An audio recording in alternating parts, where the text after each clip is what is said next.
Minnesota Senator Amy Klobuchar has officially entered the race for Minnesota governor, making public what had long been considered one of the worst-kept secrets in state politics. In a video announcement released Thursday, Klobuchar framed her decision as a response to a moment of deep strain and uncertainty for Minnesota. Minnesota, we've been through a lot. A beloved leader and her husband murdered in their home, little kids gunned down in a church, the killings of Renee Good, a mom of 3. And Alex Preddy, a nurse who took care of our veterans. 3,000 ICE agents on our streets and in our towns, sent by an administration that relishes division. We cannot sugarcoat how hard this is. But in these moments of enormous difficulty, we find strength in our Minnesota values of hard work, freedom, and simple decency and goodwill. These times call for leaders who can stand up and not be rubber stamps of this administration, but who are also willing to find common ground and fix things in our state. These times call for grit and resilience. I've learned resilience from you. Through it all, you do not give up. You put on those winter boots in the freezing cold and bring your kids to school and bring food to your neighbors. That's Minnesota.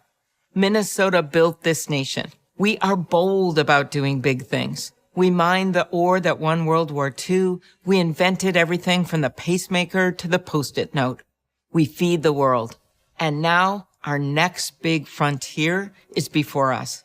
Educating our kids, training our workers, expanding our businesses, protecting the people of our state. All of them. All of that will require a government that can carry its weight and match your drive and hard work. I believe we must stand up for what's right and fix what's wrong. That's why today I'm announcing my candidacy for governor of the state of Minnesota. I am running for this job for every person who wants their work recognized and rewarded, for every Minnesotan who wants to buy their first home, for every parent who wants a better world for their kids. I'm running for everyone who wants more affordable health care, for every student, farmer, dreamer, and builder. And I'm running for every Minnesotan who wants ICE and its abusive tactics out of the state we love. Every day, I will bring these principles to the job. 1, get things done. If we want change, we can't wait for others to solve our problems. 2, I'll bring people together. I was ranked number 1 in the Senate for bipartisan bills and number 3 out of 100 for getting bills passed into law. I'm ready to work with leaders from both parties in our state. 3, I'll stand up for what's right and fix what's wrong.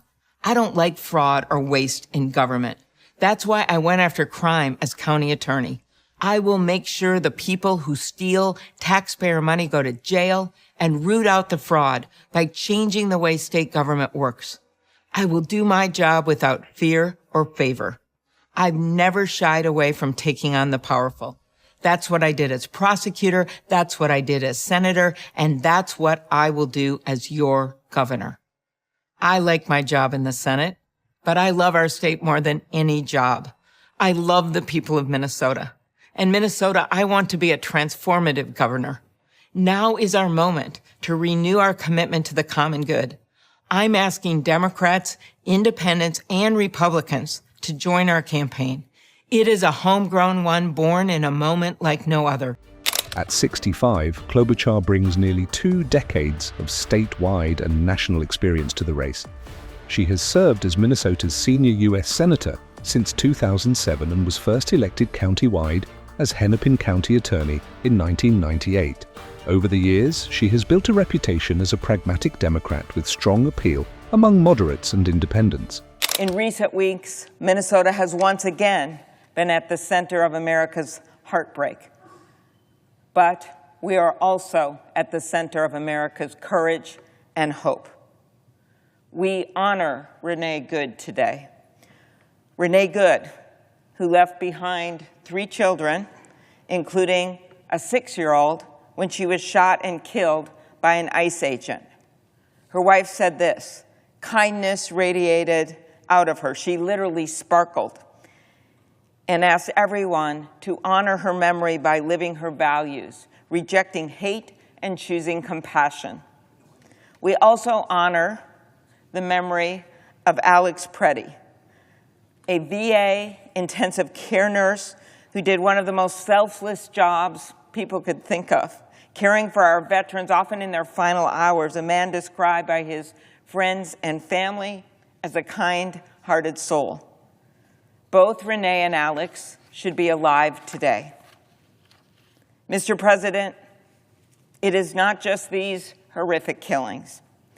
The administration, through their surge of thousands of ICE and Border Patrol agents to Minnesota, outnumbering the 10 largest metropolitan police departments combined in the Twin Cities, outnumbering the sworn officers in the Minneapolis-St. Paul departments by 3 to 1, has repeatedly violated the constitutional rights of the people of Minnesota. The fact is that anyone who cares about federalism, about freedoms, about liberties, should be horrified by what is happening.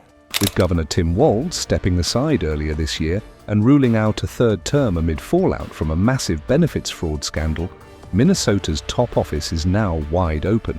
Klobuchar is widely expected to be the clear frontrunner in the Democratic primary and a heavy favorite in the general election in a state Democrats have controlled at the gubernatorial level since 2011.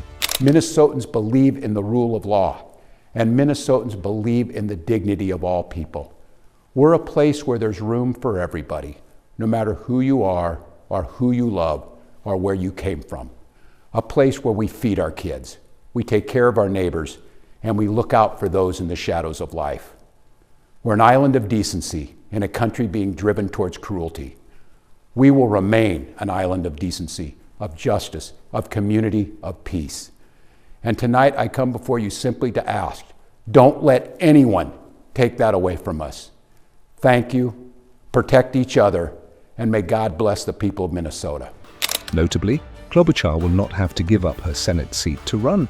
She was re-elected to a 6-year term in 2024, meaning that if she wins the governor's race, she would have the power to appoint her own successor, a move that could significantly shape Minnesota's political future in Washington. Mr. President, I'm here today to mark 16 years since the Supreme Court's decision in Citizens United, which opened the floodgates to unlimited special interest money in our elections. We had a campaign finance system. It wasn't perfect. It was a bipartisan effort to put some limits on things. And the problem with the way it is now, it opens it up and it is impossible to even trace what money is coming in and where. I want to thank Senator Kelly for bringing us to the floor today to discuss such an important issue for our democracy and my colleagues who are here today. In the 2024 federal election, secret money groups spent $1.9 billion, nearly double the amount spent just one cycle before. This undermines our democracy, shakes the public trust. Unlimited, anonymous federal spending in our elections doesn't encourage free speech. It drowns out the voices of American people who are seeking to participate. On the Republican side, the field remains crowded but unsettled. Candidates include Minnesota House Speaker Lisa DeMuth, former state Senator Scott Jensen, and MyPillow CEO Michael Lindell. One prominent Republican, Chris Medell, recently dropped out, citing what he called the damaging political fallout of national immigration policies in the state.